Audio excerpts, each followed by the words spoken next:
আফগানিস্তানের কাছে one day series হাতছাড়া করে চারিদিকে যখন সমালোচনার ঝড়, ঠিক তার বিপরীতে ক্রিকেট বিশ্বের প্রশংসায় ভাসছেন ফাস্ট বোলার গতির ঝড় নাহিদ রানা আগেও তুলেছেন। সাদা পোশাকে খেলা 5 ম্যাচে আলোচনায় আসেন তার গতিময় বোলিং দিয়ে। শারজায় ওয়ানডে অভিষেকেও নজর কেড়েছে উপযোগী, কিন্তু নাহিদ রানার কিছু কিছু কন্ডিশনের জন্য এবং যেহেতু ওর পেসটা আছে, আমার মনে হয় ওর অন্তত আমি একটা সম্ভাবনা। আসসালামু আলাইকুম সুপ্রিয় দর্শক বন্ধুরা, আফগানিস্তানের সাথে বাংলাদেশের সিরিজ হারের পরও বাংলাদেশকে নিয়ে একটি জায়গায় প্রশংসা করতে বাধ্য হয়েছে পুরো ক্রিকেট বিশ্ব। দর্শক বন্ধুরা, বাংলাদেশের fast bowler Nahid Rana ODI অভিষেক ম্যাচে চমক দেখিয়েছেন, আর সেই চমকের কারণে এবার শেষ পর্যন্ত নাহিদ রানাকে পুরো বিশ্ব জুড়ে আলোচনা শুরু হয়েছে। সেই সাথে আইপিএলেও দল পেতে যাচ্ছেন দর্শক বন্ধুরা। তবে শেষ পর্যন্ত আইপিএলে কোন দলেই এবার টাই হচ্ছে নাহিদ রানার, এবং সেই সাথে বাংলাদেশের এই ফাস্ট বোলারের কি সম্ভাবনাময় আইপিএলের কি শেষ পর্যন্ত জায়গা হতে পারবে? তো দর্শক বন্ধুরা, চলুন আমরা দেখে নেই সেই সকল বিষয় নিয়ে আপনাদের মাঝে বেশ কিছু গুরুত্বপূর্ণ তথ্য তুলে ধরেছে। অবশ্যই পুরো ভিডিও দেখবেন, তাহলে এই সকল বিষয়গুলো পরিপূর্ণ বুঝতে পারবেন। চায় সাফল্য, শিল্প সেখানে উপেক্ষিত। তাই তো ক্রিকেটে এখন আর দেখা মেলে না গতিময় পেসার বা স্পিন ঘূর্ণির কোনো জাদুকরের। বাংলাদেশের ক্রিকেটে তার মাঝেই আবির্ভাব নাহিদ রানার, গতিময় বিধ্বংসী এক পেসার, চাপাই নবাবগঞ্জ এক্সপ্রেস। আফগানিস্তানের বিপক্ষে সিরিজ হারলেও রঙিন পোশাকে নিজের অভিষেককে স্মরণীয় করে রেখেছেন তিনি। 2 উইকেটের চেয়েও তার গতি ভয় ধরিয়েছিল আফগান ব্যাটারদের। প্রথম বাংলাদেশি হিসেবে 150 কিলোমিটারের বেশি গতিতে বল করেছেন। 150.9 কিলোমিটার ওয়ানডে ইতিহাসে বাংলাদেশের সবচেয়ে গতিময়। এই সিরিজের গতিময় 5টি বলই তার। গতির ঝলক প্রথম দেখান পাকিস্তান সফরে গিয়ে। 152 কিলোমিটার গতিতে বল ছোড়েন রাওয়ালপিন্ডি টেস্টে।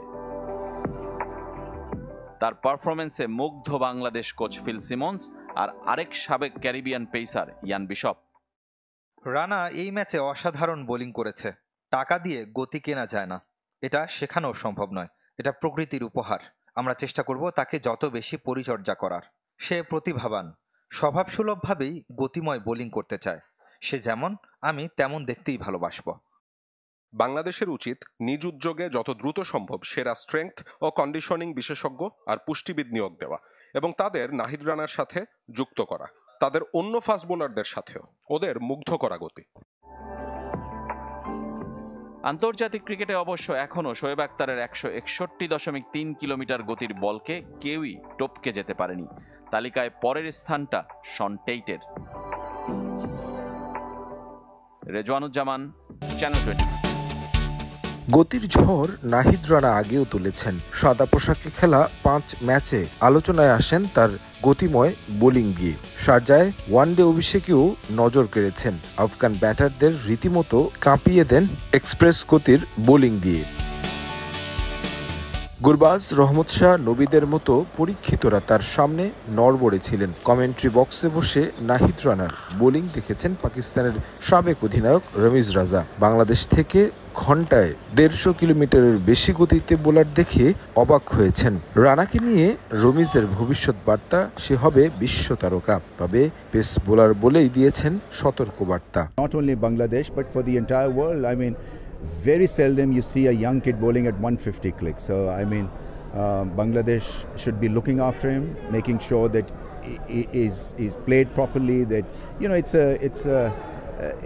it's a body that will go through different phases. This is his first international calendar, and this circuit can be punishing. So you've got to use him wisely and make sure that he's not burned out, make sure that he doesn't get unfit also. সমতা এনেও শেষ পর্যন্ত series হারতে হয়েছে বাংলাদেশকে। শেষ ম্যাচটায় pitch read করতে ব্যর্থ হয়েছেন টাইগাররা। সিনিয়রদের নিয়ে পড়ে না থেকে বর্তমান দলের ক্রিকেটারদের নিয়ে দীর্ঘমেয়াদী পরিকল্পনা সাজানোর পরামর্শ পাকিস্তানি সাবেক অধিনায়কের। I mean, you know, you can find so many faults if you lose the contest, but I mean, there's so much to look forward to. Bangladesh were expecting the pitch to sort of maybe stop and spin more, and it became a good batting surface. Afghanistan has become a great team. Number one, you've got to recognize that.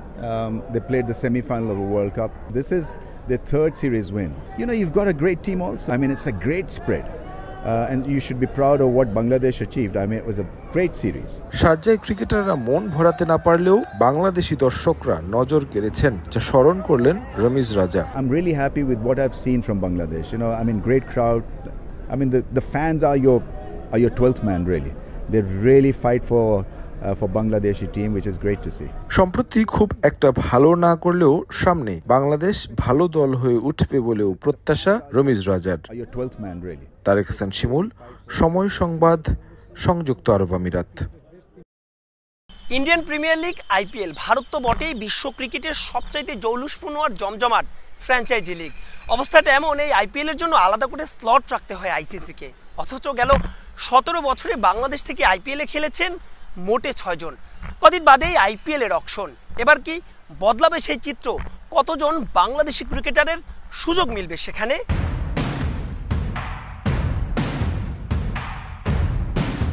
Abdul রাজ্জাকের শুরু, এরপর মাশরাফি, আশরাফুল, তামিম আর সবশেষ লিটন। তবে ব্যতিক্রম সাকিব, মুস্তাফিজ ছাড়া আইপিএলে কারো পারফরমেন্সই বলার মতো নয়।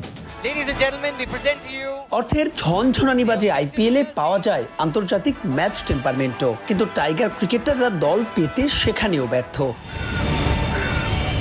নভেম্বরের শেষ সপ্তাহে হবে আইপিএল 2025-এর নিলাম। হিসেব বলছে এবারের আইপিএলে দল পেতে পারেন সর্বোচ্চ সংখ্যক বাংলাদেশি ক্রিকেটার। চিদম্বরমে 145+ গতি নাহিদকে এনেছে আলোচনায়। বিবেচনায় আছেন তাসকিন, শরীফুল, হাসান মাহমুদও। মুস্তাফিজ হয়তো হবেন এবারও অটো চয়েস।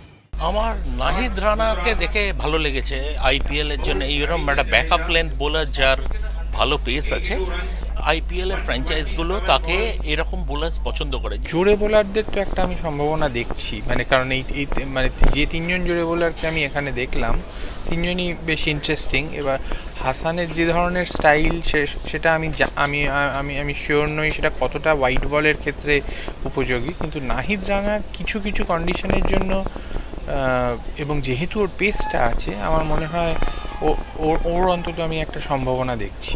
সাম্প্রতিক সময়ে বোলারদের সাফল্যে ম্লান টাইগার ব্যাটসম্যানরা, তবে সেখানেও একটা সুযোগ আছে তাদের কাছে। আইপিএল নিলামের আগে বাংলাদেশ ভারত 3 ম্যাচের টি20 সিরিজ, যেখানে নিশ্চিত রূপে দৃষ্টি থাকবে ফ্র্যাঞ্চাইজিগুলোর। এই সময়টা তো দেখবে সবাই, মানে স্পেশালি ফ্র্যাঞ্চাইজিগুলো বসে আছে, মানে কোনো ট্যালেন্ট সে অর্থে ভালো যদি দেখে তাহলে তারা তোলার চেষ্টা করবে, তাদের নোটবুকে তুলবে। এই সিরিজটা একটা বাংলাদেশের ক্রিকেটারদের কাছে অপরচুনিটি, যদি একটা ইমপ্রেশন তৈরি করতে পারে, ট্যালেন্ট স্কাউটসদের খাতায় নাম তুলতে পারে, তাহলে আগামী বছর মেগা অকশন আছে, মানে আগামী বছরের আইপিএল এর জন্য মেগা অকশন আছে। সেক্ষেত্রে কিন্তু বাংলাদেশের প্লেয়ার্সরা স্কিম অফ থিংসে থাকবে।